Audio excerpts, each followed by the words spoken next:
It's episode 1243, and it's the Relevant Podcast.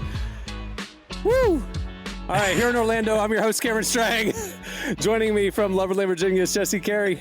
Hello, hello. From Nashville, Tennessee, our managing editor, downtown Emily Brown. Hey, y'all.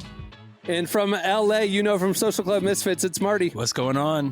What is going on? Do you hear this music, people? This is our new era, our new theme song, custom produced by Marty.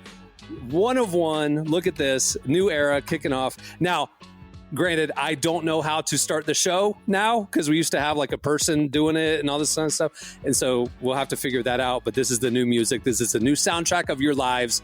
Soak it in, people. Love it. It's exciting. Marty, I want to get inside the head of the artist right now. And whenever you approach any sort of project, I know there's probably some mood or emotion or feeling or idea that you're trying to communicate through the sound. What harder task could there be than trying to, in an audio way, capture the energy and complexity and nuance of the Relevant Podcast? Tell me the creative process of sitting down to write this. All right, here's the truth. I was thinking about what is a good iconic song, right?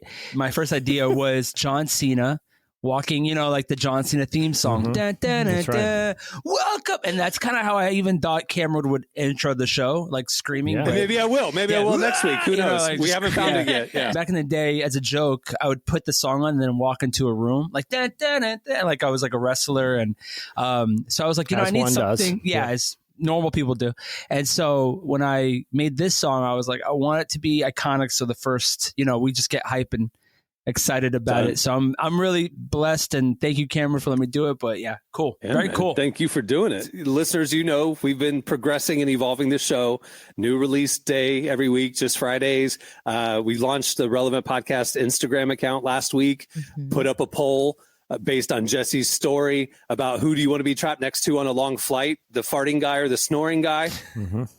Snoring guy won in a landslide, Jesse. Well, FYI. some people voted farting, and I think they lied. I need them to go back to our comments and explain why you would want to sit next to a farting guy over a snoring guy. So new Relevant Podcast Instagram account, and now this week, new theme song kickoff. Now, like I said, I haven't figured out the production details of like how to intro and outro the show. I just wanted to play some cool music. So that's the new song. And over the next few weeks, you guys will hear us figure out the actual structure of the intro and outro. But that's the theme song. So there John you go. Cena, inspiration. I like that idea because it makes me want to like reset my phone alarm, so I wake up just pumped, Yeah, absolutely. Yeah. It's horns. The horns. Horns. What else excited. would work is like the 90s era Chicago Bowl intro music, Yeah. For those of us who may not know it, can someone sing it for us? There is no words. There is only emotion and greatness. And I still get I was chills. singing the NBC song. Da-na-na-na-na-na-na. No, that's Round Ball Rock. Well, hey, by the way, there's a clip going around Instagram. Maybe it's just my algorithm. I doubt it's going viral everywhere, but I seem to get it all the time in my reels. And it is John Tesh at what appears to be a massive John Tesh concert. Yes. Sometime it appears to be in the late 90s. And he is running around the stage like he's got all these keyboards everywhere. And he's wearing a fantastic Vest. outfit. Yeah, he's got the vest. Sequence. This looks like people signed up to go to, it was a classy night out. Okay, you're going to see John Tesh. You wear your fancy duds. And at one point, and his hair is just amazing. And he runs over to the microphone and he's like, I want to play a voicemail for you. And I think he has a tape recorder because this is pre iPhone. And he plays a tape recorder from an answering message machine. And it's him going, this is John Tesh leaving a message for John Tesh NBA theme song. And he's just mouthing it. And then he goes and plays it. Jesse, how crazy did that crowd go? That was like the end of 8 Mile. Like that was the end. Like that was such a crazy moment that everyone's like going like absolutely nuts because they're like, oh, did it? And he's playing it live with the full band. It's different. It was like watching that YouTube documentary back in the day when they start playing like With or Without You, that like guitar part. It was bigger than that. Yeah. And so the NBA is coming back to NBC next season, and they are bringing back the theme song, the classic John Tesh Round Ball Rock. So it's going to be a thing. So Emily, you will know what we're talking about in that juncture. But I'm telling you, with the March Madness going on, totally different theme song, totally different channel. But basketball theme songs are in my brain, and I'm telling you, the Dave Tesh SNL sketch where he's singing the lyrics to Round Ball Rock, basketball, give me the ball, so I'm gonna dunk it. Like that's been playing in my head for a week straight. The Tim Robinson, the lyrics, the Tim Robinson lyrics, not the actual music. Yeah. But anyway, Emily, basketball. Yeah, Emily, here's the Chicago Bulls intro, specifically from Game 6 of the 1997 NBA Finals. Oh, good. This is how I want to wake up to my phone. But Pretty epic right here. Oh, these graphics. Oh, wait, I have heard this. Okay. They knew how to do it. I think they could arguably replace the national anthem with this. Yeah. And I don't know. I think people would be in. Yeah. The light on the crowd too, like the LED light that's just circling. I was at games like this and I was freaking out. They knew how to put on a show. I'm hyped. I mean, I know it's been 20 years, but I'm still hyped. Oh yeah, They know how I'm to sorry. put on a They show. do. They do. It wasn't the Bulls though. Only it was the '90s NBA knew how to put on a show. Yes. As an Orlando Magic fan, we have an iconic theme song that kind of came back, like ironically and nostalgically, in the last couple of years. That when the Magic win, everybody else play the song, and this original 1989 theme song starts playing. And it's because I was there at the first game with my dad in the last row of the upper bowl of the Magic, and pre-game, the first game in Orlando history, they had this whole 20-minute intro sketch where like there's wizards and dragons and this crazy theme song and stuff. And it's like, I'm telling you, the 90s NBA era was theatrical. It was amazing. And I bring it back. Emily, you've heard this song before. Oh, it's magic. Shut up. That's a great song. They could have used that. Yeah, honestly, it's such a good song. You believe in magic. Yeah, that's another one. The pilot song. There's a lot of great theme songs. Yeah, here. right. I've got the magic. Now, I will say this real quick. I brought this up a few months ago, back in when, well, I was going to say in different political times. It's all been insane since I brought this up the initial time. And we're just randomly renaming the Gulf of, America or whatever, where I said they could just now, if we're ever going to replace national anthems, now's the time, because they're just randomly doing stuff. If they replace the current national anthem with the Chicago Bulls theme song, dan, dan, dan, and they just had an announcer shouting things about America. Founded in 1776. Freedom, Constitution, Bald Eagles. And that was a new national anthem. Listen to this. This is the 1989 theme song of the It's like Orlando a Magic. Michael McDonald song. Abracadabra, razzmatazz, slam dunk sesame. Slam Dunk Sesame.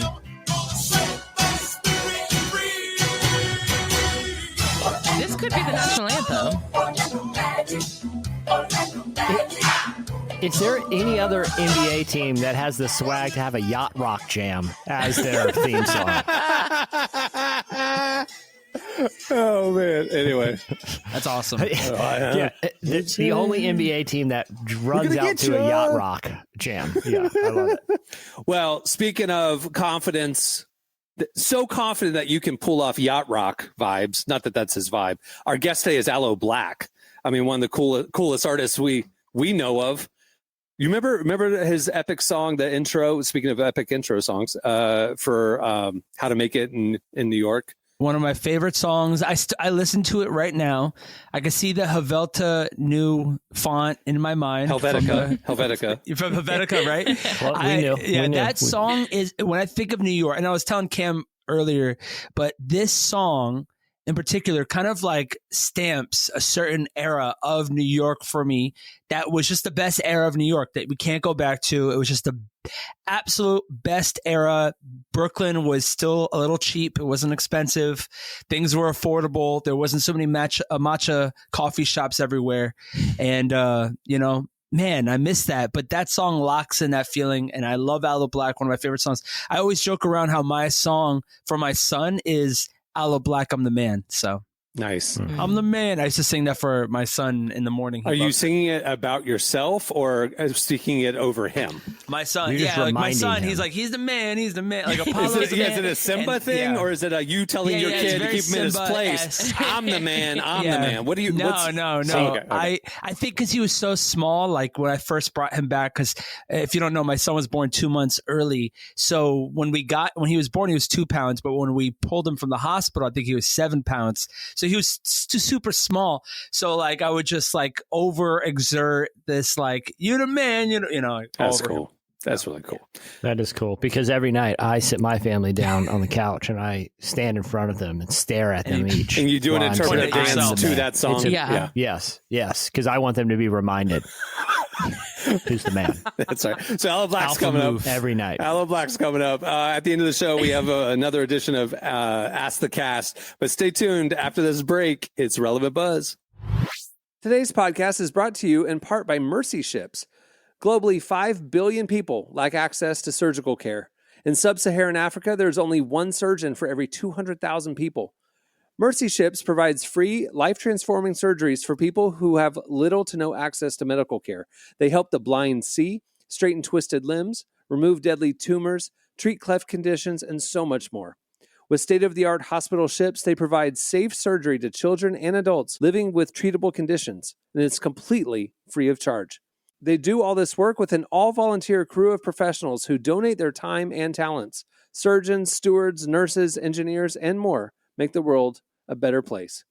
Your donation today provides free, safe surgeries to people in desperate need of help. All gifts are matched, so please donate today at mercyships.org/relevant. Today's podcast is brought to you in part by Tim Tebow's book, Look Again.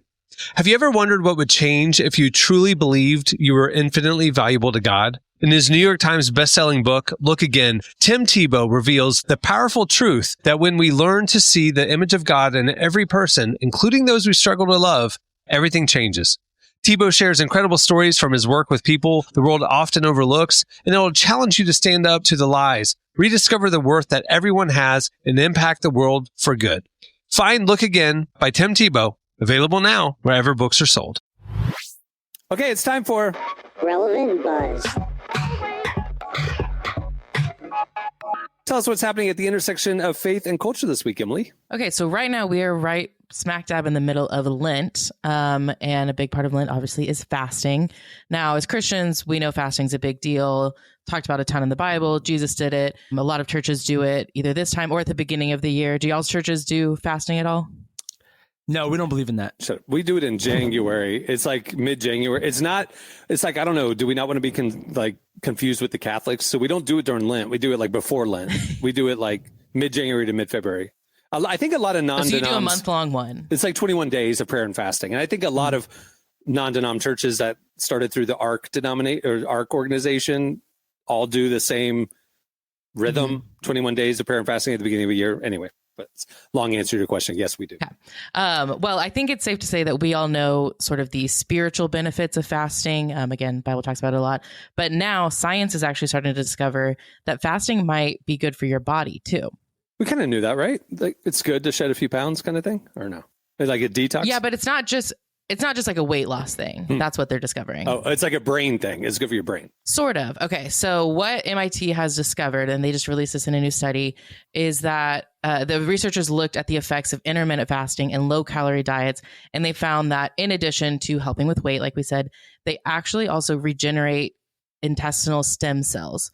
So what that means is your gut lining, which typically takes a beating from things like inflammation, injuries, medications, they actually bounce back faster and stronger after a fast. So your body kind of kicks into overdrive mode and it rebuilds and heals your intestinal lining. And in a way, it's sort of like a reset button for your body. You know what You know what this is going to do? You know, all these people that kind of like view Jesus's teachings as like a self-help wellness kind of roadmap.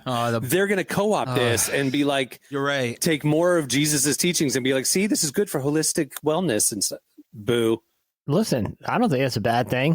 Why not? You know, There's however books they get about there. to drop for this on TBN if you give $20. Like, this is the book that goes for free that they send to you if you send a love offering of at least $10. We're preaching the virtues of seed faith and seed oils. Stay tuned. Regenerate your intestinal stem cells. It actually sounds like, it sounds like, what's the silver product that they used to sell? Anyway. That actually brings me to someone who is a fasting advocate for both spiritual and physical reasons. And that would be Chris Pratt. Oh, Mr. Pratt. Yes. Okay. So back in 2019, he actually went on The Late Show with Stephen Colbert and started talking about a fast that he did through his church. Now, Stephen asked if he was doing it just to cut weight for all the films he was doing, but Chris said that he was actually doing it with his church. He was doing the Daniel fast, which is the one that lasts for 21 days. You don't have meat, sugar, or alcohol. Boring. Sorry. Yeah, basically. What can you have? Yeah. Well, that was kind of the joke. Like, Colbert did start off kind of like in a jokey way, but Chris actually turned it to sort of a deeper spiritual message. And I was actually really surprised how he talked about it. And since it's Lent, this clip's going around again, I wanted to share it with y'all. So here's what Chris had to say. About this before you're on here, and many people who are in the superhero movies, I don't want to say, like, how'd you get in the buff shape and all that kind of stuff. Right. But you've taken it a step further. You've taken it beyond just lifting weights and, like, you know, and lean meats to something called the Daniel fast. Yes. What is the Daniel fast? This is something I did just in this year. I just came off it a couple days ago. It's a 21-day fast. That's kind of, a lot of people are doing it. I did it through my church. It's based on Daniel. The book of Daniel? The book of Daniel. The prophet? The prophet Daniel, from the book of, from the Old Testament, the book of Daniel. He was a guy who, only ate fruits and vegetables and grains and didn't have any leavened breads and didn't have any animal products. And so I was inspired by my pastor. We do it. It's kind of like our Lent, give something up. And so for 21 days, I had no meat, no sugar, no alcohol. And it was actually amazing. It was really cool. Thank you. If you know how much I drink, you know that 21 days. Is any part of the component being thrown into a lion's den? Because that's one of the few things I know about Daniel. Yes. Is that, you throw me in with some lions and fight them, I'll get in shape real quick. Sick cardio. Yeah, lion fighting is sick cardio. Yeah, for sure. We do that on the last day. You've already controlled dinosaurs. Yeah. Lions are not that difficult. Not that different. No. Yeah. Do you ever feel like you're in the lion's den by being like a celebrity in the public eye with the people always trying to figure out what's going on with Chris Pratt and the cameras pointing at you? You ever feel like you're in the lion's den, Chris Pratt? Oh. Yes. Yeah. I suppose I do. Yeah, I do. Yeah. But if you guys, if you haven't read the book of Daniel, go check it out. It's pretty cool. But he lives, and what? Give it away. Spoiler. I need to get better. I need to get better at promoting things. Yeah. Sure. Yeah. You do. But I just recently. I wish I could remember who this quote is by. I'm going to post it after this because the name has slipped my mind right now. But there's this great quote that I actually heard in church, and it felt like it really appropriate, which was, if the spotlight that's shining on you is brighter than the light that comes from within you, it'll kill you. And you see it all the time. Wow.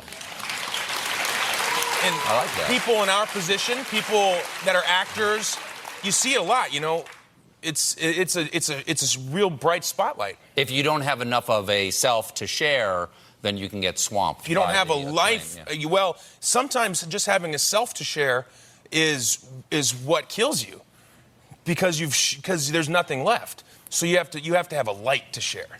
You have to have a light that's just as bright as any of these lights, and then you can survive. Then you can save some of yourself and not give it all away. Wow, I like that. Thanks, man. It's true. I do. It's true. I wish I could remember that quote. It's from a pastor. She's a female. I'm going to post it tomorrow on Instagram or, also speaking of tomorrow, the Lego movie. Look at Colbert trying to make a little funny moment, and Chris Pratt saying, "No, thank you, sir. We are going back to fasting. I'm going to land this point." So good job, Pratt. But yeah. Nothing funny about fasting, Colbert. Nothing. My intestinal lining needs to be rebooted. Don't ever make a joke about my intestinal lining. These intestinal stem cells aren't rebooting themselves here, Colbert. Let me tell you something. The glow up that Chris Pratt did, it should be studied. I feel like watching Parks and Recs and then seeing him on this interview, and I'm like, okay. It's like that movie, The Substance, where like the best version of him just like ripped out of him. I'm like, how did you go from Danny DeVito to Arnold Schwarzenegger? Well, do you remember on the show they had to address it because it was one of the later seasons. He got cast in Guardians of the Galaxy in between the seasons, and he lost all this crazy weight, and he talks about like anybody who has a goal in 6 months, you can do what I did. And so I think it was, I don't know if it was Swanson. They were walking like up the stairs. It was Chris Pratt's character. It was Adam Scott's character. Yeah. And he's like, you look great. What did you do? And he goes, I don't know, like stop drinking beer. This is just my recollection. Correct me if I'm wrong, Jesse. Stop drinking beer. Right, and then Adam looks at him and goes, how many beers were you drinking? And he goes, I don't know, 50? Like, that's what I remember him saying. 50 beers a day. Cut that out. You're going to lose weight. Good job. That's right. Yeah. That basically is the Daniel fast. Yeah. Beginning of the fast. Essentially. It was hops instead of. Yeah. I do also want to mention, so in the video, he quotes a faith leader that he heard at his church, and he can't remember who it is, but I do want to clarify, it is our very own Christine Kane, who we love and adore. So all right. I thought that was interesting that he kind of brought in Chris to the Stephen Colbert show, and I'm using that as my transition because it is Women's History Month. We're talking about women, and So wait. You had it was an interview or a conversation between two men. So you just there's a moment for women. We're going to highlight it because of Women's History Month. Got it. Mm-hmm. And then it's a good segue. Yeah. I'm in. Yeah. Thank you. Because since we're talking about Women's History Month, it is also March, which we've been talking about March Madness all month. But in case you guys forget, there is a women's tournament happening during March Madness. I feel like we always talk about the men's team, but women are kind of killing it right now. And there's one moment specifically that I want to talk about that's happened this past weekend. And it has to do with TCU star Haley Van Lith. Have you guys heard of her? Yeah. So I know the clip because we posted this, obviously. I did not know anybody on TCU. But then when we were pulling images for the post and we typed in her name, she was Angel Reese's teammate on LSU. She was on Louisville. She went from Louisville to LSU championships, and then now she's at TCU and has led them to their first Sweet 16. Yeah, so this girl she's a superstar. Also, guess what I learned? Dating Orlando Magic guard Jalen Suggs. And that's your favorite fact about her, I know. He got her better is what Cameron's trying to explain. No, is that not other way around. Keep that for April. Sorry. No, other way around, dude. Like Emily and I did the timeline when they started dating a few years ago. Is when Jalen got serious about his faith, he is one of the strongest Christians, outspoken guys on the Magic for real. Yes, and he wasn't like that a few years ago. So it's like, she's a good influence. Yeah. Okay, anyway, go ahead, take it away. I really think in a way, I do think it is her impact because, like Cameron said, we're going to play a clip of something that she said in a post-game interview because we've been talking all year long about all these athletes speaking about faith, and some of them have some really profound things to say. I was really blown away by what she said in this post-game interview last week. Like, I really haven't heard many athletes speak like this in an interview. And before I give any more away, I just want us to play the clip. I got exposed to the media and social media at such a young age. I really struggled with mental health things. When I was younger and in college, I was suicidal. I was heavily medicated, and I felt trapped, and I didn't. And you would never know because I was having a ton of success on the court, but internally and in life in general, like I was ready to be done.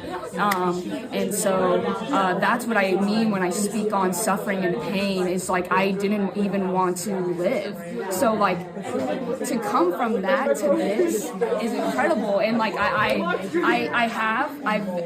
been praying all year, like, God, I know you've given me this testimony to share it with the world and shed your light. And I think that this is the year and this is the moment that he wants people to know my story and how he's just taken me literally from the depths of wanting to die to this moment of loving life. And even if basketball went away today, I truly would want to be here and love these people. So like that's really my story with God, and he's just so powerful. That's what I mean when I say that he's delivered me from literally the worst suffering ever. Honestly, hearing that explains a lot about Jalen Suggs. Like, it's just like the impact of this woman on his life. I'm telling you, she's awesome. Also with Jalen Suggs, his gut biome right now, the stem cells are through the roof. Never been better. Coincidence. Anyway, there she goes. Maybe she's introducing fasting to him as part of their. Yeah, we can only presume, but a lot of benefits here. Well, speaking of Christianity and basketball, that does bring me to the very last thing I want to talk about. I don't know if you guys have seen this on social media. I saw a few videos going around this week talking about the Christian origins of basketball.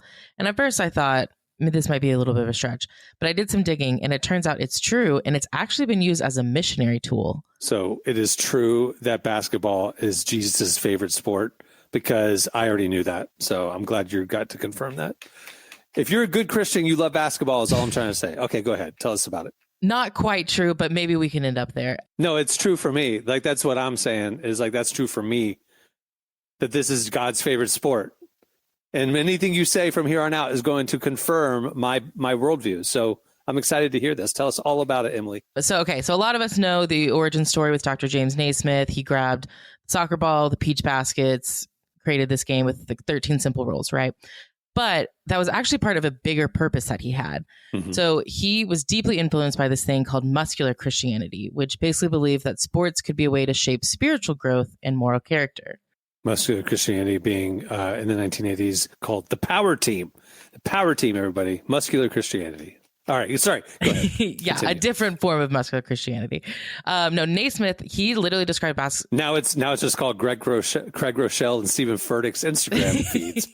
Muscular Christianity. Nothing new under the sun. Tell me about Jesus loving basketball. I want to learn. Yeah. I'm sorry. I'm going to stop interrupting I got distracted with Craig Rochelle's physique. All right, here we go. So Naismith literally described basketball as a tool to, quote, win men for the master through the gym. And so when he was creating this game, he wanted to keep it simple so that anyone could use it as a tool for ministry, no matter where they are in the world. So then missionaries were able to take this game to countries like China and the Philippines, and they would use it to bring young men in to hear the gospel, build community, learn about discipleship, and play basketball, of course. Because it was at the YMCAs globally, right? Yes, so that's why it's about young men. Okay, got it. That's interesting. So they really did do it to like, hey, come learn this new sport, and then let me teach you about Jesus, kind of like a church rec league. Yeah. To play in it, you have a little Bible study or prayer time as adjacent to it. That's cool. Yeah. Yeah. So maybe as y'all are binge watching March Madness this weekend, you can feel a little better about, I don't know, supporting the Great Commission in a way. See? Football doesn't do that. Football is problematic. Bunch of weird team names that have to be changed. They're insensitive. Basketball, everybody. Yeah, because basketball, there's never been a controversy. God's sport. You just told us. Anyway. I mean, this basketball, I mean, I'll be honest, it didn't have much competition. The only other sport in existence at the time was hoop and stick. Baseball existed. I was just in the 1890s? Wait, when they did would have baseball really start? big bicycles. It was just a different time. Yeah, they had one big giant wheel. bicycles and hoops and sticks and medicine balls. That was all they had to play with. They played the game originally with bears. All they did why? Medicine balls. All they did was squat with it, and they would, or I guess they would pass it that back was and the forth. most fun that was the most fun they had until they saw Arnold Schwarzenegger and they're like, wow, muscles exist. But before that, they were just doing squats. That's all they did. Yeah. Underhanded and jumping boxing. jacks. Yeah. The whole sports program was just a shed full of hoops and sticks, and you just had to go push them down the street with no real point. So this is big. So if I'm following the trajectory of Relevant Buzz correctly, we started out with it's Lent. People are talking about fasting. New study, fasting is good for your gut. Got it. Mm-hmm. Chris Pratt also learned that and told it to Stephen Colbert. While he was telling it to Stephen Colbert, he quoted Christine Kane. She's a woman. Mm-hmm. Women's basketball is happening during March Madness. Yep. Keep it going. March Madness. Haley Van Lith talking about Jesus and mental health.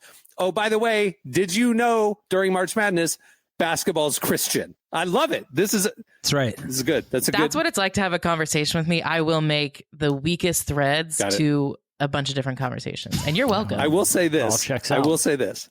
I respect it because last week, I mean, you guys all know this. A few days ago, I went and saw the NPR news quiz show, Wait, Don't Tell Me, live.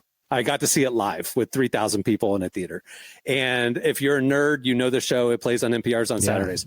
And I was fascinated. It's 27 years they've been doing it. Okay. And if you ever listen to the show, it's the host, Peter Sagal, and 3 comedians on the panel. So 4 people. This is 4 of us. And when they banter and they have, like, it is so tight. And it just makes me feel bad about myself that we've been podcasting now 20 years and we require a ton of editing after the fact. I know it sounds like we don't do any work on this show to the listeners, but we do a lot of work on this show. We like clean this up quite a bit. Decent about. Don't say a lot. We spend 3 to 7 business days every episode making this listenable. How's that? No, whatever. And what you're hearing is a trimmed down version of 5 hours of recording. Correct. Getting down to a tight, listenable 45 minutes. But here's the thing. Here's the thing. So they would do, if you ever listen to it, Peter Sagal, great delivery on these news stories and a perfectly timed banter, no crosstalk. Paula Poundstone. Boom, she's telling, And I'm just like, these are pros. Okay. I saw it live, my friends. The recording was an hour and 45 minutes. With, little things here and there, like he would stop and retake something real quick, a few seconds here and there. You're like, okay, they do a little editing or whatever. Hour and 45 minutes they recorded. Guess how long the broadcast was? 45 minutes. Wow. They cut out an hour of content. So, Emily, I am very impressed with your preparation and delivery of Relevant Buzz this week. It was wait, don't tell me-esque. So kudos. Kudos to you. I did it. So anyway, by the way, that was a really long way to give me a compliment. It's all what I've learned about Wait, Don't Tell Me is just like Instagram filters. It's all fake. It's like it is not as good as you think it is. It's great, but it's not nearly as polished and perfect as they make it seem. So. It's like seeing improv. They know what they're doing. They kind of have like the idea. They just, use the same format for everything. It makes sense. Dude, I will say this, the show was way funnier in its live form than it was in its That's awesome. I'm sure. very cut down, tight radio form. I mean, it was hilarious. Did they know that they were walking a tightrope with the net here? Like they could do some, like they know they could say something a little outrageous and NPR would cut it if 100%. Too hot for public radio. Here's the thing. Paula Poundstone is the queen of callbacks. So she said something 2 different times during the show, she said something deeply inappropriate that absolutely broke the room, but she knew wouldn't make it on the radio. Well, to screw with the editors, she kept calling back to it, like throughout the show. Editors love that kind of stuff. You could see just steam coming off of them. They're in the corner of the stage, just angry over there. No, but it was great. She told a story. She lived in Orlando for 3 months. So she's telling the Orlando audience, hey, I was a resident here for 3 months when I was 18 years old. That's an odd window of time to live in a city. She said she moved to Orlando because she literally went to audition. She wanted to try out to become Goofy at Disney World and did not get the gig. So she ended up having to take a job as a server at an overnight shift at IHOP on South OBT. And if you've ever been to Orlando, that's where all the prostitutes are. No joke. Oh. So she didn't know Orlando, got an apartment close to the bus station, and she said she didn't have a car. Every night her shift was 11 to 7 at IHOP. She walked 2 miles through South OBT to go to her shift. In a goofy suit. Method actor. Yeah, method actor. So she said, literally, she said, I thought it was hot. She said this to the audience. She goes, I thought it was safe because there was a lot of single women walking around that time of night. Oh. So she said there was this one time where a man pulled over and offered her a ride. She would always refuse it. But then one night she was running a little late. She said, okay. She gets into his car, South OBT, and says, let's go to the IHOP. He starts to drive away. He reaches over and touches her knee. She quickly realizes what's going on here and jumps out of a moving car. This is the story she told. And she said, I left the city the next day. She's like, I was like, I can't handle living in Orlando, Florida on South OBT. And so, of course, she tells this story. The crowd's like eating it up. And then she references throughout the show, whenever a guest would come on, a caller would call in, she would say things like, well, I was temporarily a hooker. Like she would say little things like that, which completely screw up the edit. So it's hilarious. I loved it. It was great seeing it live. If you ever get the chance to go see it, go see it. When will it air? Do you know? Did they tell you? Yeah, we saw it on Thursday night. They aired on Saturday, 2 days later. Yeah. The guest was Orlando Magic Center Mo Wagner, which I was worried about because he's German. English is his second language. Yeah. He was hilarious. Great, witty, great guy. Anyway, go listen to it. Did she explain why her lifelong goal was to be goofy? She was 18 and she wanted to be a performer, and it just seemed fun. But goofy? Like, of all the characters? She's taller. I don't know. Maybe there's a height thing. I don't know. I think maybe she was just like calculated odds. Yeah. Like, I'm not going to go out for Mickey or Minnie or Donald Duck. Like no the one's going for popular ones. goofy. Nobody's Yeah, going for I guess goofy. Like, I'm So gonna I'll just get it. Yeah. And then I'll work my It's way like up. I'm going to learn. Yeah, it's like I'm going to learn bass guitar. That way, if there's a spot in the band, I know the other spots are taken. The bass players, that's the entry point here. I'll tell my son who plays bass that. He knows. He did just buy an electric guitar and an acoustic guitar, so he is expanding his repertoire at this point. Yes. Anyway, if anyone told me that they auditioned for Goofy and didn't get it, that might be one of the saddest stories I've ever heard. no, the saddest story is you audition for Goofy and you don't get it, and you temporarily become a hooker. That's the saddest story. Oh. You're right. Yeah. You're right. Yeah. Yeah. So Paula told the saddest story I've ever heard. There's an episode. That sounds like an A24 movie. Yeah. So they're actually, what's I think funny that is like, the Florida Project. It is. It is. And it was set in that area. Oh my gosh. It's like Dang. Nora meets that. if it went Florida bad, Project, what would yeah. happen? Oh Yeah. no. Oh my gosh. Anyway. From Oscar-winning filmmakers from the studio that brought you. Yeah. It worked out for her. It's fine. They came to A sad Florida with Goofy dreams movie. of being goofy, and this is Dreams of being goofy ended up being a temporary hooker. Yeah.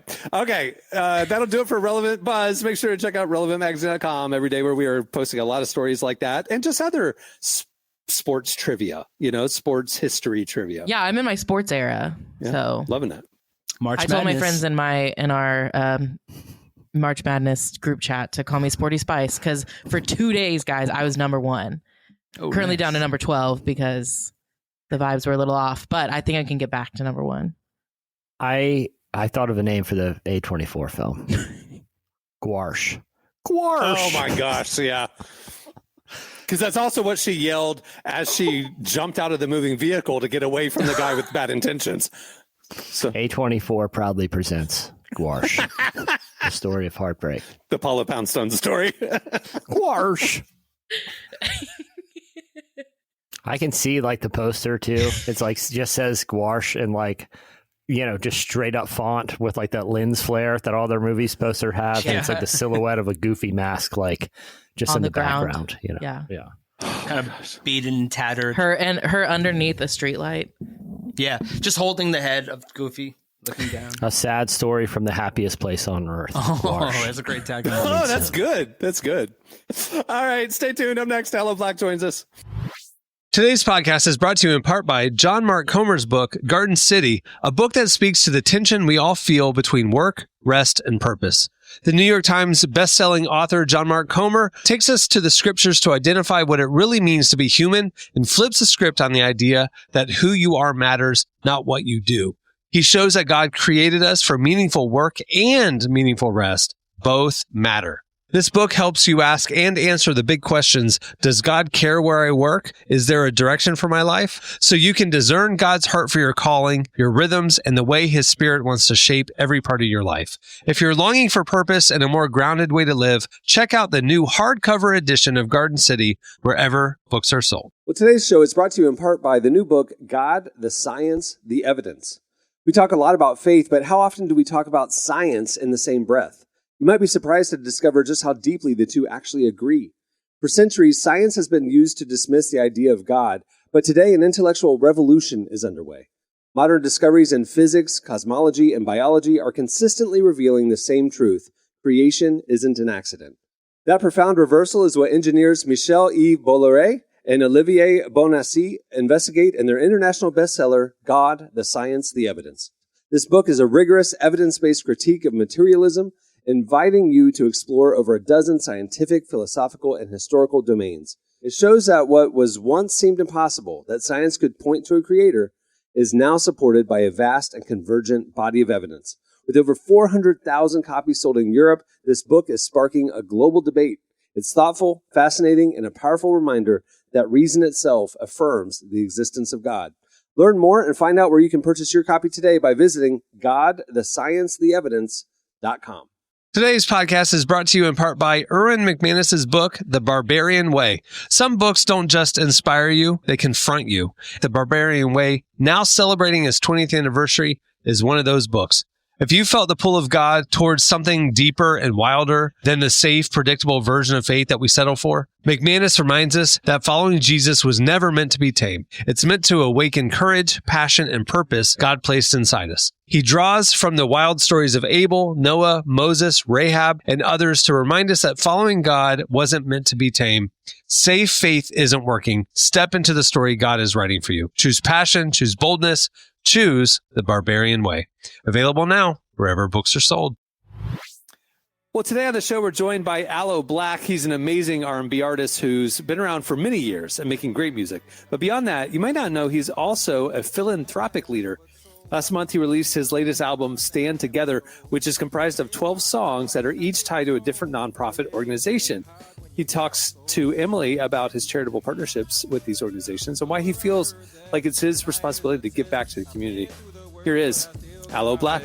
God made my mold different from the rest. Then he broke that mold, so I know I'm blessed. Stand up now and face the sun. Won't hide my tail or turn and run. It's time to do what must be done. Be a king when kingdom comes. Well, you can tell everybody. Yeah, you can tell everybody. Go ahead and tell everybody. I'm the man, I'm the man, I'm the man. Well, you can Okay, we are here to talk about your album Stand Together, which dropped last month, which congratulations on that. How does it feel to finally have it out there? It feels really good to finally have the album out. I'm so happy with the music, with the songs, with the messages, and with the intention. You know, this is a long time coming, a concept that I think was born in many conversations and a little bit just from my wife, who is the consummate artist, but specifically only for message music. She has written songs and recorded in honor and in amplification, in celebration of positive social missions. And so this album, Stand Together, is an album full of songs that amplify positive social missions and amazing nonprofit organizations. Yeah. How long have you been working on this? Because this seems like a big project to put together. I first encountered the Stand Together organization maybe 3 years ago. It was during the pandemic. And the idea started formulating maybe after a couple of years. So Stand Together is an organization that is working with and supporting the biggest, community change makers out there. And through their network, they're able to raise funds and sponsor nonprofit organizations. And I just thought, you guys are doing amazing work. More people should know about you so that they can get involved and invest. Well, the word invest really means donate. And I said, how about I create some songs inspired by the nonprofit organizations that are part of this, this mission. And it started with one, then went to another, and eventually built an entire album out of it. How did you decide which organizations you wanted to write a song about or song for? There were a few that I had an opportunity to visit directly and meet with and see the work that they were doing. And that was before the concept of the album came. It was just me trying to use my influence and celebrity to amplify the work that these organizations were doing. And it only goes so far, right? A social media post, a repost on Twitter or Instagram, a shout out online, maybe a performance at a fundraiser or a gala. these things only go so far. And I thought, my expertise isn't tweets and Instagram posts. My expertise is songwriting. So after visiting Cafe Momentum, and after visiting, Cafe Momentum is an organization that supports system-affected youth who have, for whatever reasons, been involved in the carceral system, the juvenile system. It helps them find work, employment, and housing, and education.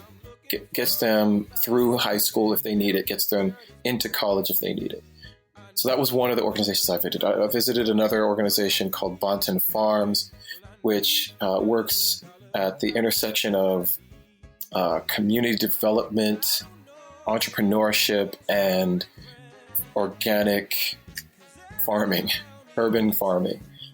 It was an experiment in humanity, really, just transforming an underserved, under-recognized community that had no real upward mobility, no jobs, and used vacant lots, turned them into urban farms, gave work to the local community members to work on the farm, turn that into a restaurant and a cafe. So, just recognizing like amazing concepts that I think should be translated across every city in the US, if not the world. Great lessons in how we can stand together, how we can come together and do better. That's how I chose because I had a chance to visit and see the real work that these organizations were doing. How do you take a concept or a nonprofit and turn it into a song? Like, how do you creatively get to that place? Well, okay, so there's a nonprofit called Breakthrough. Great name for a nonprofit, makes for a great name for a song. My style of music is, I don't know that there's a genre style. It's more thematic. I call it AIM. It stands for Affirmation, Inspiration, and Motivation. I want to make the songs that can be the soundtrack to you living your best life. Songs that can motivate you through the most trying of adversities. This organization called Breakthrough made for a great title, great song, and I just needed a story. And so I started talking to the founder of the organization about who are the participants, who are the people that are being served by this organization. This is an anti-recidivism organization, one that helps returning citizens who have been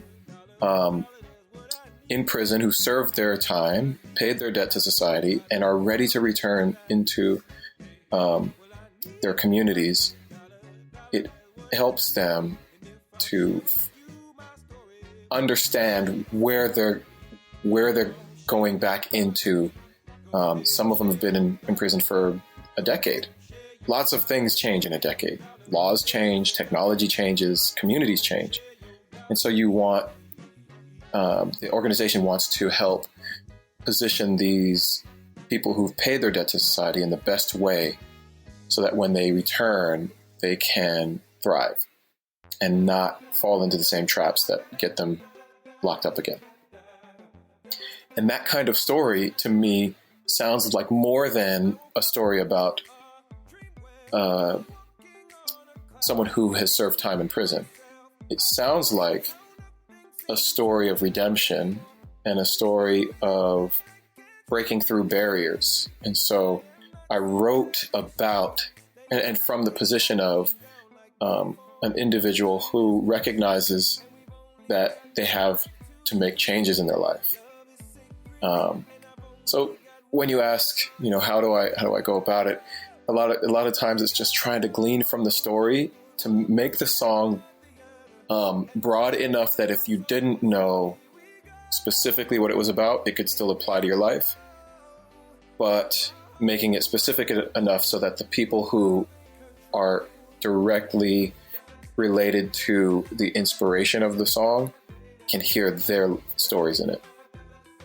I love how you really immersed yourself with these organizations, and you spent a lot of time clearly getting to know them and partnering with them.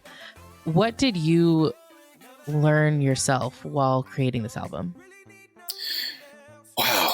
I learned that it is not impossible to make something that is fun and substantive at the same time. A lot of my peers will probably err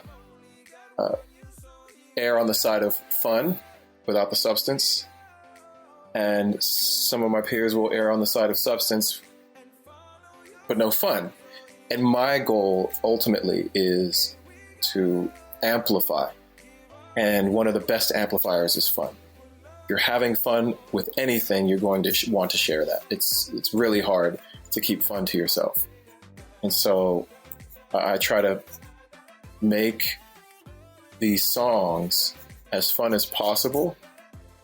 And that doesn't necessarily mean that they are all, danceable, celebratory songs. I just mean fun, that this is a toy that you can play with in your conscience, in your conscious waking life, and in your subconscious. And it should be fun all the time, and you should want to share it with somebody. It's interesting that that's your takeaway, because I would feel like when I think about your career, I see how you've always sort of integrated fun and music with a deeper purpose. And you've done a phenomenal job at that. And I wanted to ask, why are you so passionate about intertwining music with purpose? Wow. I think I'm passionate because I'm fortunate. I'm lucky enough to wake up in the morning and write songs that can potentially make people smile. And with that, I want to honor the privilege that I have by offering some people a little respite from maybe the monotony or the calamity within their lives. My parents were both long time servants of the people. My dad was in the Marine Corps for 30 years. My mom worked in the municipal courthouse for almost 30 years. It just feels like the way to be, to use my skills, my talents, my time for the greater good. I love your perspective of music as service. I think that's a really very noble view to have. I would love to hear from you. Why do you think music is something that connects with people in a really deep way? I mean, there's so many ways I can answer this question, but ultimately, music is a playground that you can engage anywhere, anytime. It's not like film, where you have to be sitting in front of a screen. It is not like a board game where you have to be sitting, working with someone else, and it is something that you can literally play with at any moment of the day. And maybe that's monodimensional. The three-dimensional part of it is you can play with other people, and you don't have to be the person playing the music to have that joy or that experience. You can be the person just absorbing and receiving and observing.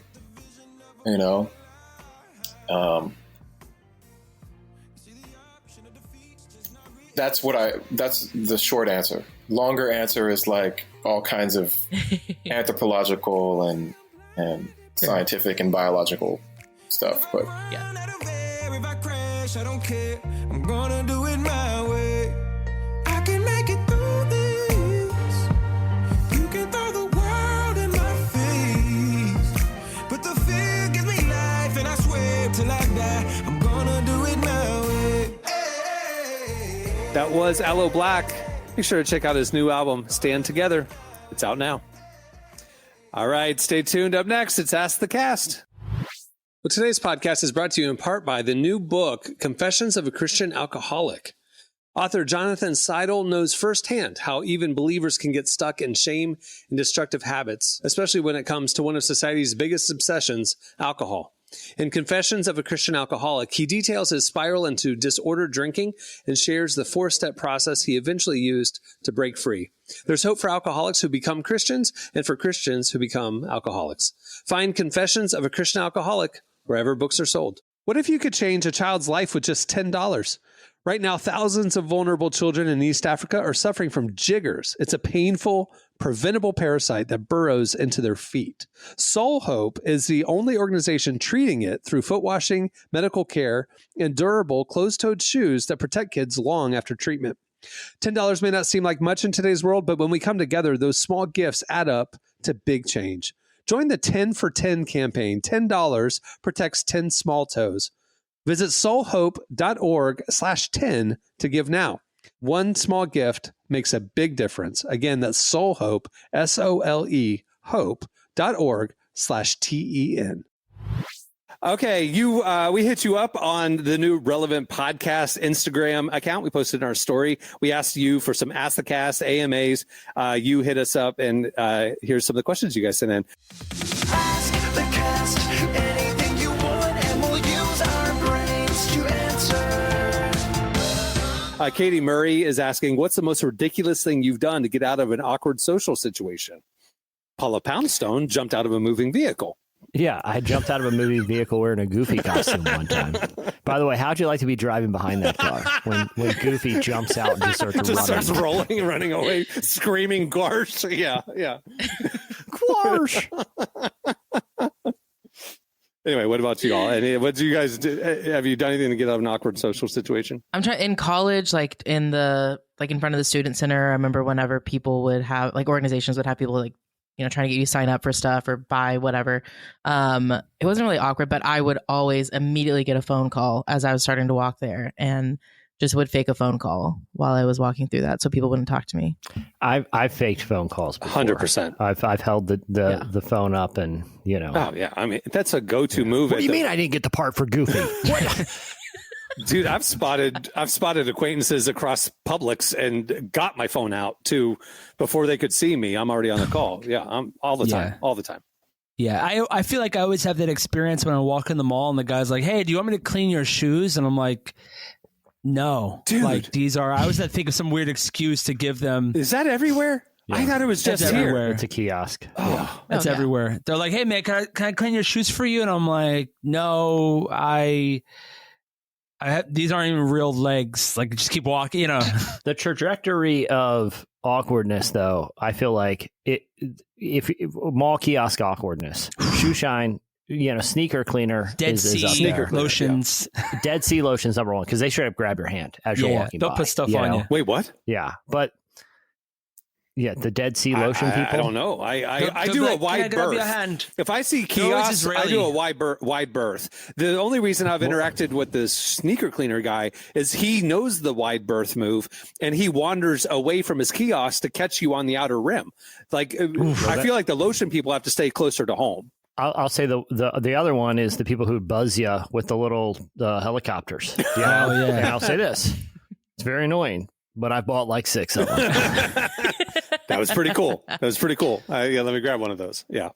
All right. Vanessa Miller asked, if you were cast in a reality show, which one would it be? And if it was a competition show, how far would you make it?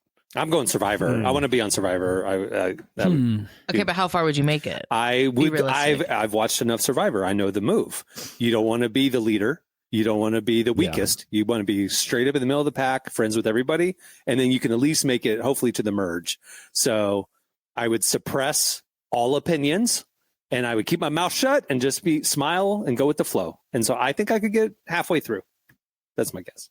They call it the hide in the bushes method. It's like when you play like LARPing, and everyone's killing, and you're hiding in the bushes, and then you see the king, and you're like, "Punk, I win."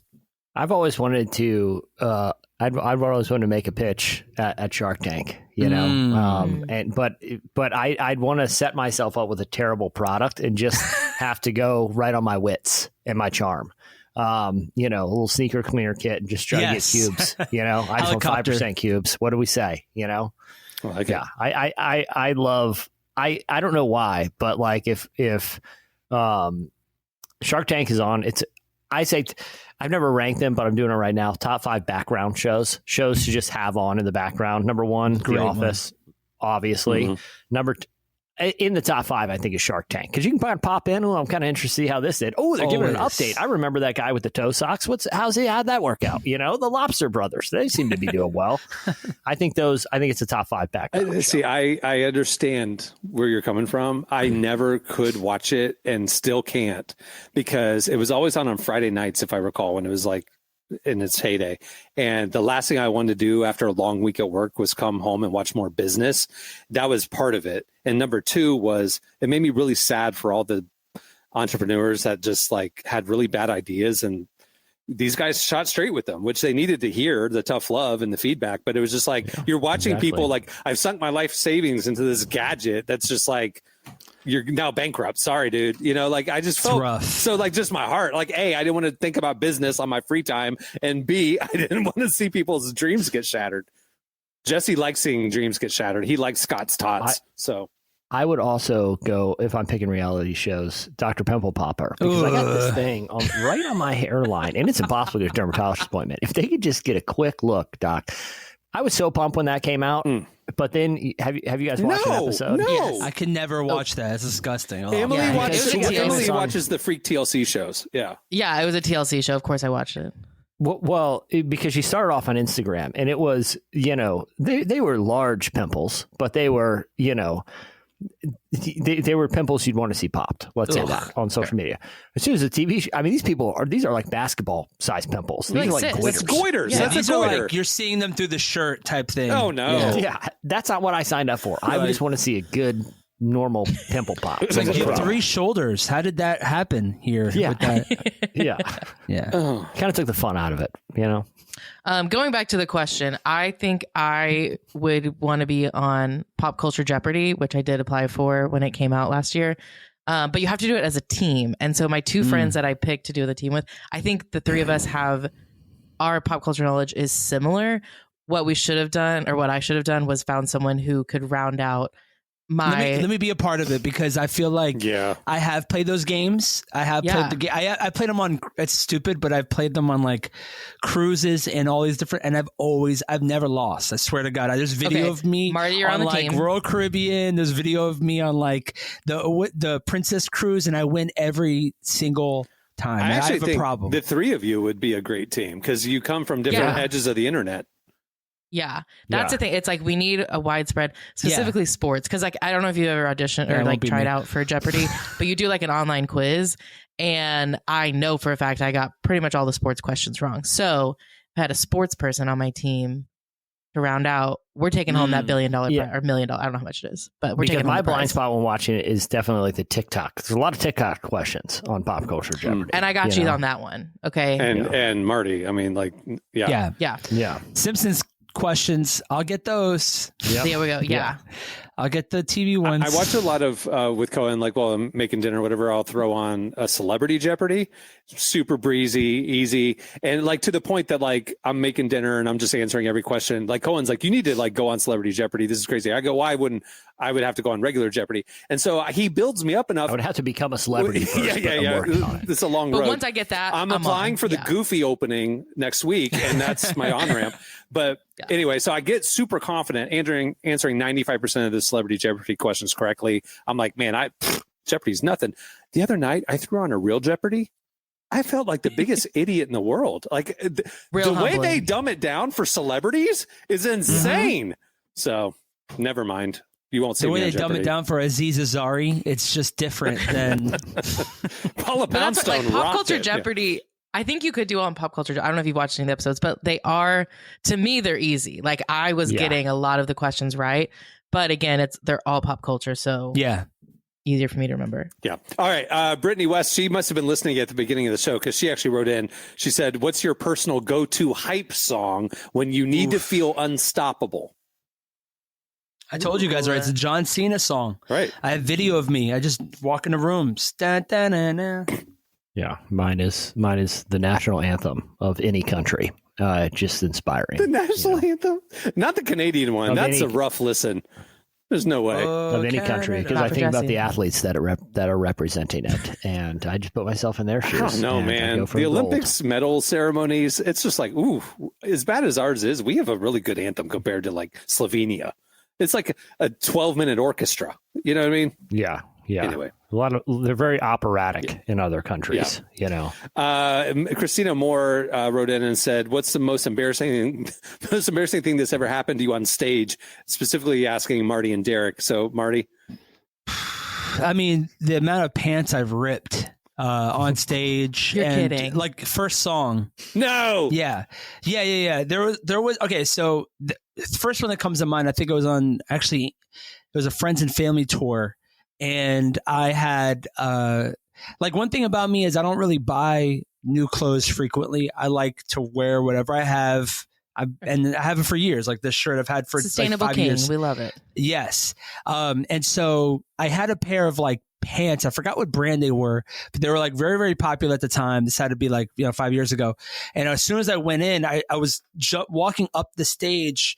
I must have did too much of a extension, but I remember ripping the side of my pants. And then the funniest part about it is that my same thing had always happened to my DJ, and he would always rip it like even worse. And so there was just so many times. What's he doing to rip his pants? You're jumping and kicking. What's he doing? He's a DJ. Okay. He would DJ the whole show. He's standing behind a table. One time, his name is Ray Rock, is a guy that we all love. There was one time where he got so hyped up on stage that he dislocated his shoulder.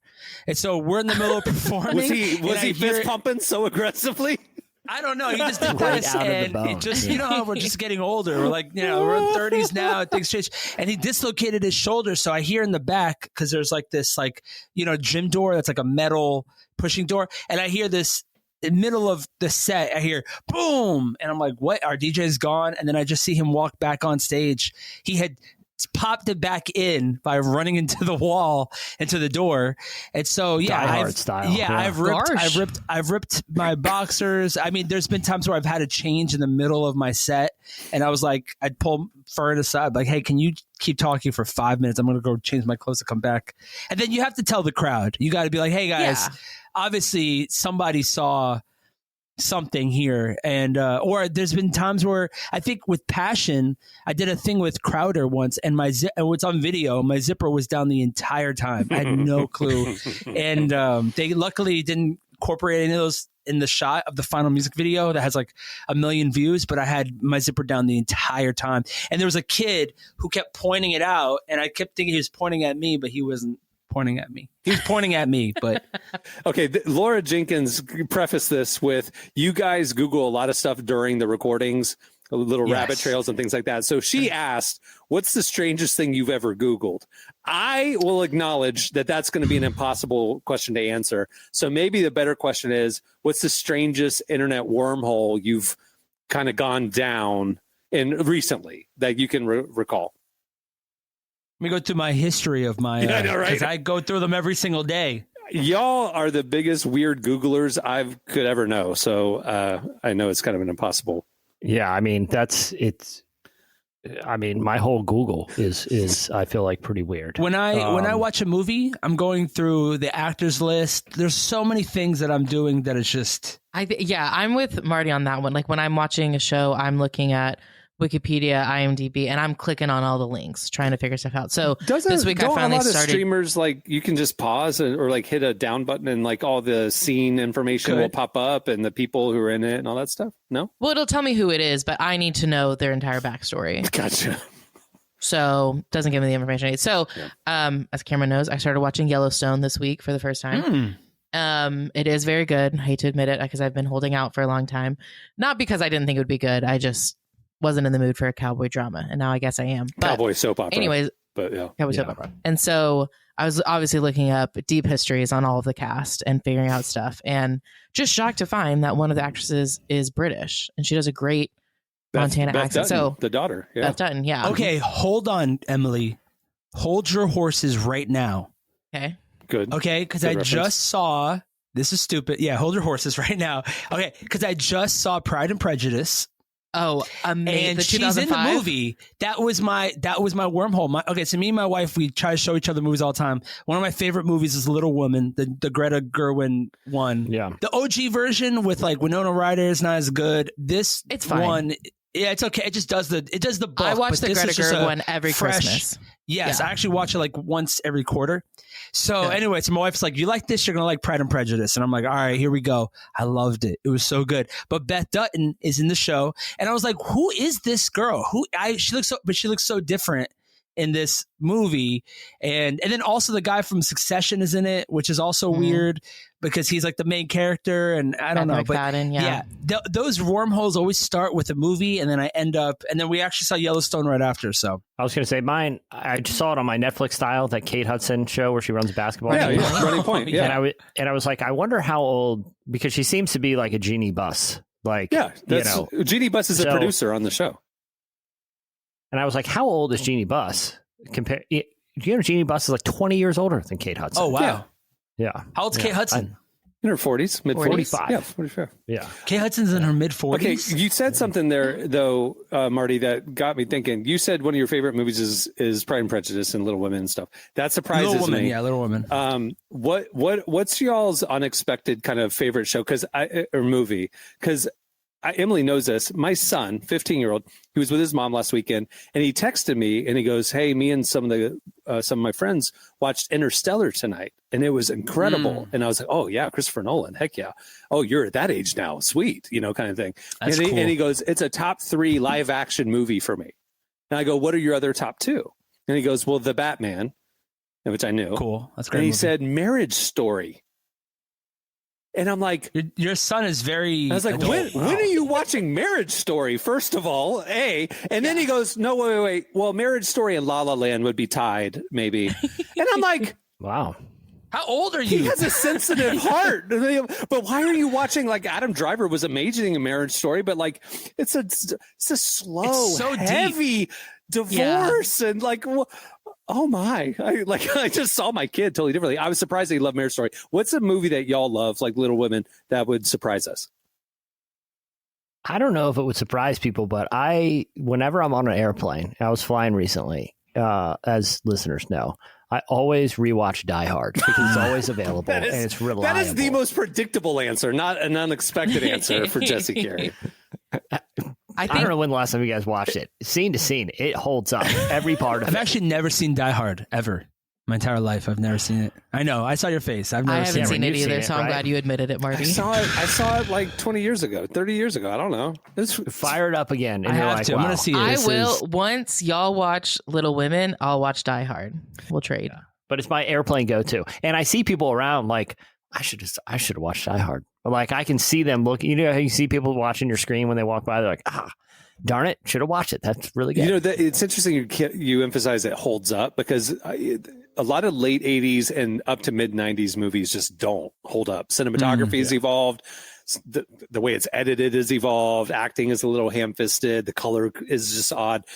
There are a handful, though, that hold up. So I'm going, I like Tombstone, I rewatched recently. Love that movie. One of my Holds up. favorites. I was afraid to watch it because I thought this is better in my memory than it is in real life. No, totally holds up. It's fantastic. So good. One of the best movies ever. Dead Poet Society holds up. Another one of my favorites, Devil Wears Prada. That's the So 2000s. holds Mine, up. for sure. I love that movie. That's the 2000s. So I'm just Good. saying, like, movies that you wouldn't expect, but that's my Yeah. go-to on the plane. I'm going to watch Devil Wears Prada. Are you serious? It's a good one. Oh, I It's a love good that one. movie. Yeah, absolutely. I love it. Do not say a bad word against Devil Wears Prada. It was a magazine movie. I loved it. What are you talking about? Okay, I can't wait for part 2. I Same think cast. my unexpected movie, solely because it is kind of a sports movie. I really love the movie Everybody Wants Some, which was like a 2016 Richard Linklater movie about a basketball team, Baseball, baseball right? team in Texas in the 80s.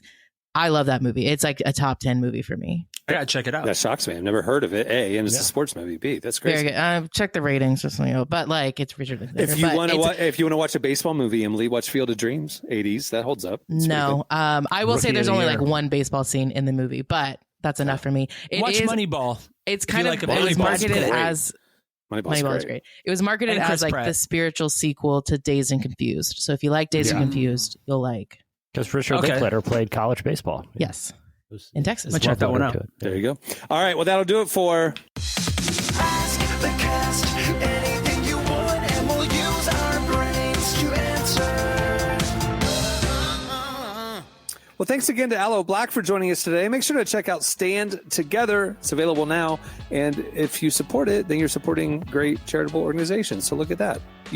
You win two ways. You win by getting great music and also feeling good about yourself, helping that music help other organizations. Look at you. All right. Make sure to check out relevantmagazine.com. Issue 116 with Nate Bargatze is there. You can read it for free. Just click on the magazine tab. We are posting amazing content every day. You don't miss it. You can sign up for our newsletter where you get our best stories each week sent to you. Also, for the latest, follow us on socials. If you're not part of what's happening over on the Relevant Instagram account, you are missing out.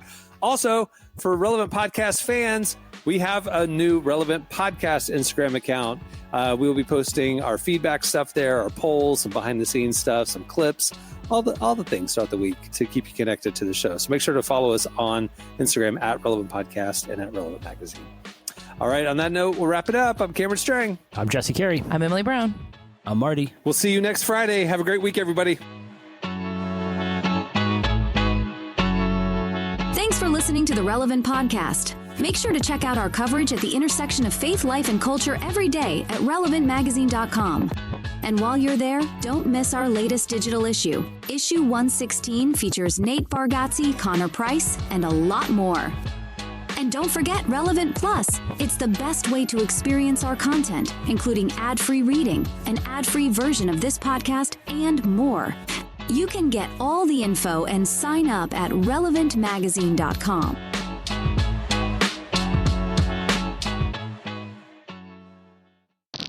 We're preaching the virtues of seed faith and seed oils. Stay tuned. Regenerate your intestinal stem cells. Relevant Podcast Network. Since 2011, American Giant has been making everyday clothing with extraordinary effort. Not in far-off factories, but right here in the USA. We obsess over fabrics, fit, and details, because if you're going to wear it every day, it should feel great and last for years. From the cut of a hoodie to the finishing of a seam, nothing is overlooked. Our supply chain is tight-knit and local, which means less crisscrossing the country and more care in every step. The result is durable clothing, t-shirts, hoodies, sweatpants, and denim that become part of your life season after season. This isn't fast fashion, it's clothing made with purpose by people who care as much about how it's made as how it fits. Get 20% off your first order with code STAPLE20 at American-Giant.com. That's 20% off your first order at American-Giant.com with code STAPLE20.